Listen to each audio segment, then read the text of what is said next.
After you. Okay. Hi, we're Cranes and you're watching OneMoreTune.ie.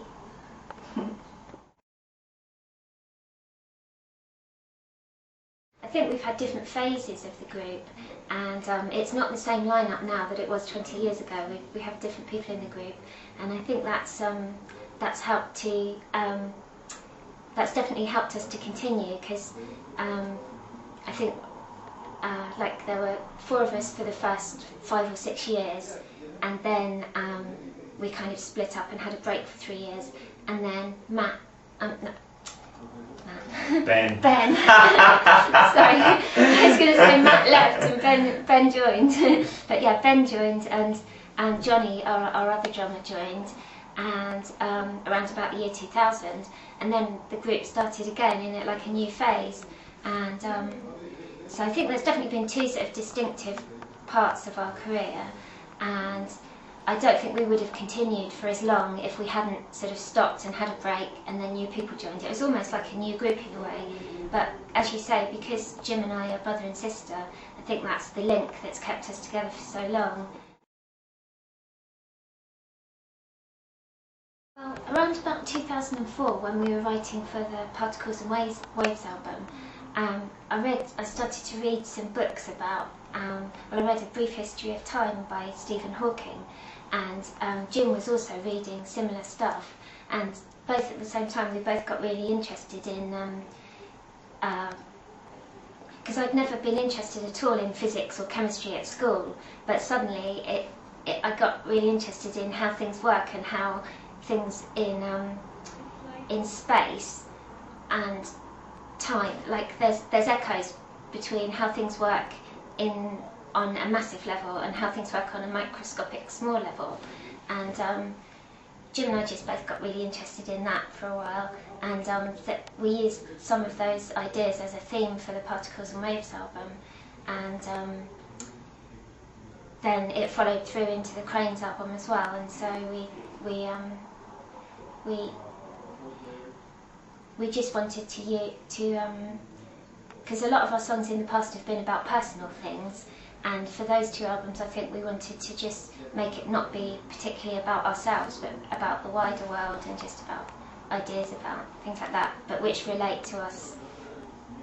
And Jim's very interested in his own theories as well about mathematics and gravity and stuff like this, and he's you know, he's got his own ideas about things that haven't been explained yet, like the energy forces for things like gravity aren't fully explained, and he thinks mathematics can be looked at in a different way.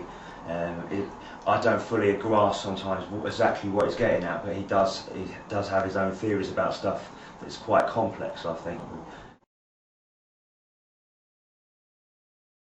The book is actually, it actually came out in 1999, and it is the lyrics for all of our early albums, because as you say, on our early albums, some of the, not all of them, but just a few of them were improvised, and but we didn't used to print the lyrics on the album sleeves, and so for years people would say, can you tell us what the lyrics are to this song or that song from, you know, say the Forever album or the Wings of Joy album.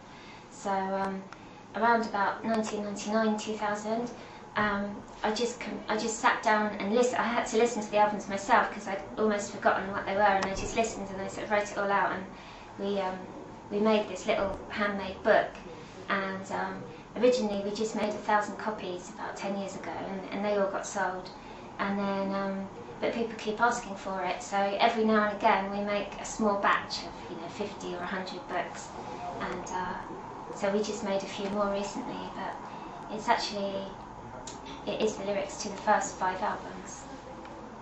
Yeah, I met a guy last night who had one of those books. Did you? Yes, he brought it to the show and he wanted it to be autographed. I met him too. I remember when Ali was actually making the book, she was working for ages, actually, like with the ribbons, you know, hand making these books herself. And it's the hardest work you've done in ages. Well, for me personally, I would say Wires from the album Cranes from 2008. That's that lyrically for me, that's the one that's kind of where I'm at. And I think musically for Jim as well, that song is probably Jim's favourite song from that album. So yeah, I'd say Wise. Great. Well, lyrically, I'm not so sure, but I think Future Song, which is from a few albums ago, is timeless because of the nature of what the song is. You know, so I like the lyrics in that song. Musically, I really like Light Song. Actually, yeah, I like that song. I think it's one of Jim's favourites as well. True, that's true. You know, it's definitely different to a lot of stuff I've heard. Yeah. You know. And that one was, Light Song was definitely incorporating the themes about science and the universe and everything. So that was an example of that from the Particles album.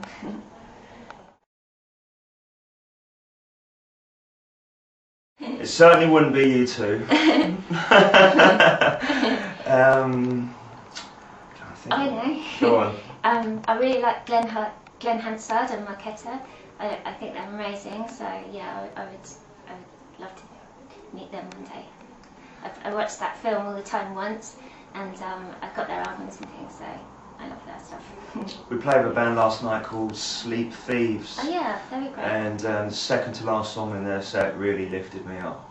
You know, they're a three-piece with sort of synthesizers and mini guitars, and I thought some of their stuff was quite good. Although they didn't really have a great concert they said themselves, I quite liked it.